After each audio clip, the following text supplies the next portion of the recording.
Here in Canada, finally emerged from COVID lockdown and I've been able to get the supplies that I need to continue. So let's pick up where we left off and get some color on this cougar.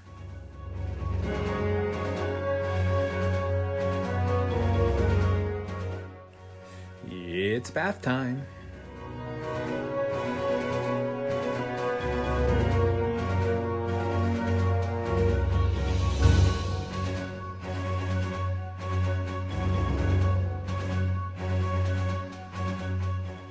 A quick scrub with some warm water and light detergent will get rid of any dust and oils and really help with paint adhesion.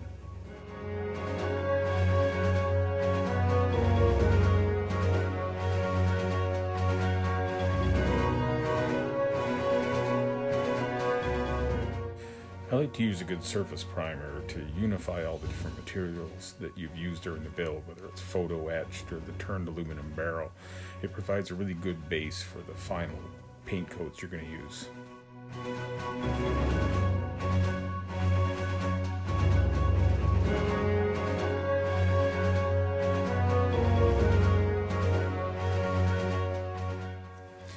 After the primer is thoroughly dried, I like to pre-shade with the dark color to instill the effect of shadows in recessed and lower areas on the hull. I just use flat black in this case.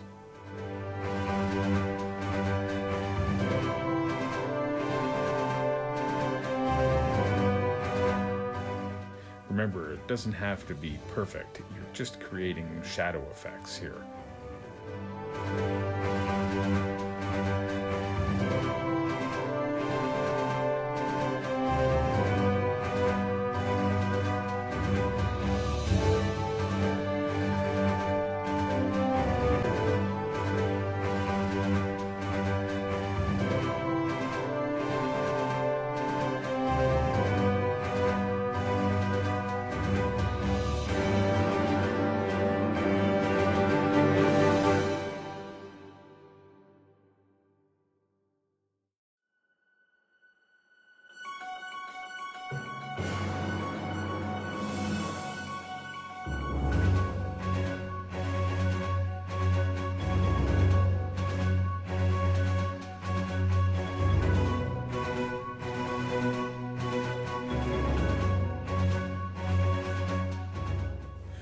Color scheme of our Cougar is an overall NATO green, which visually can be pretty boring.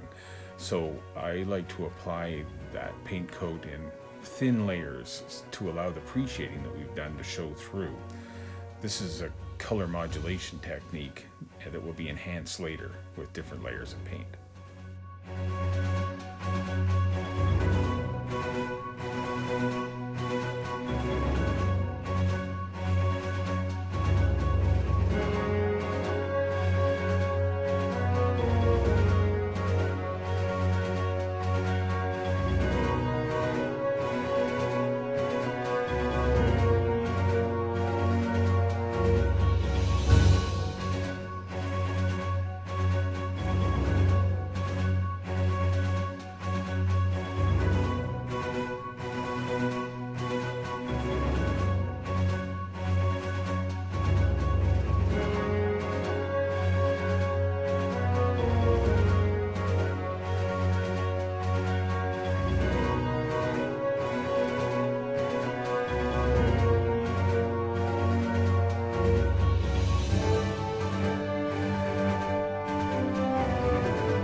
Once the base coat is applied and thoroughly dried, it's time to do some color modulation.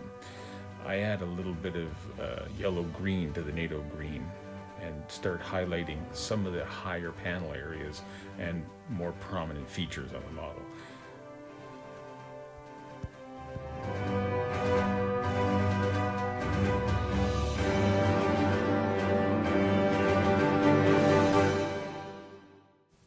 I've switched to my single action airbrush because I really like the control it gives me.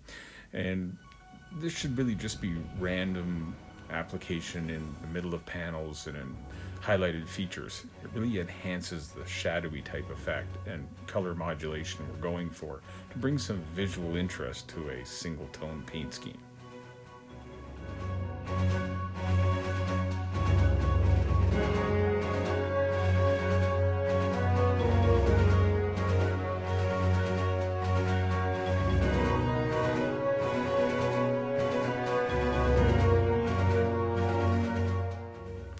Notice how this technique really brings to life some of the features that were kind of hidden in the monotone single color scheme. I know that this is going to look really over the top and garish when you're done, but remember that later techniques like pin washes, filters, and weathering is going to blend these colors together and tone the effect down considerably.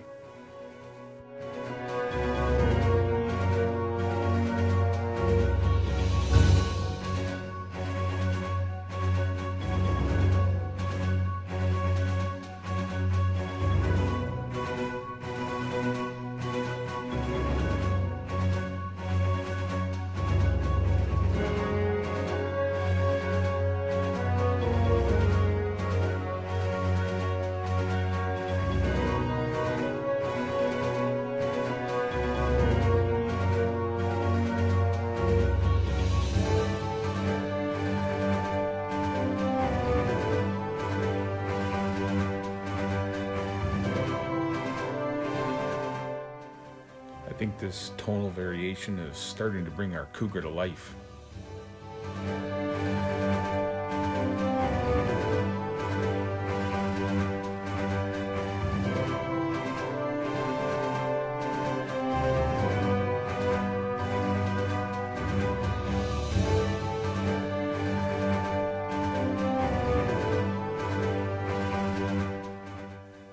Remember all those details we added earlier?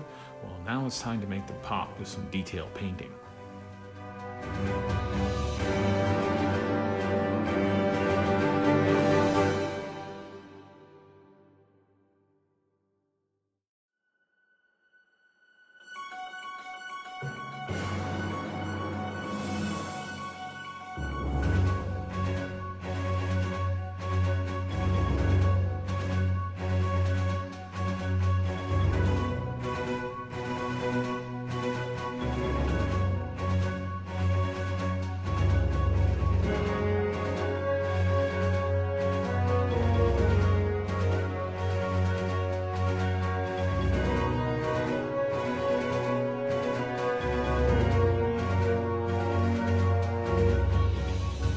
Unfortunately, the carrier film on the decals was really thick, and so after an application of gloss varnish, I wet sanded with 2000 grit sandpaper to eliminate the seam.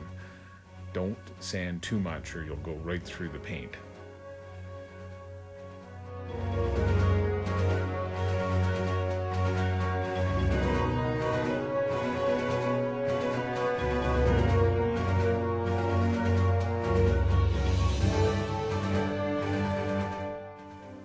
Well, that's looking good, but maybe just a little bit too good. Next time, let's finish this up by making it a weathered and dirty Cougar.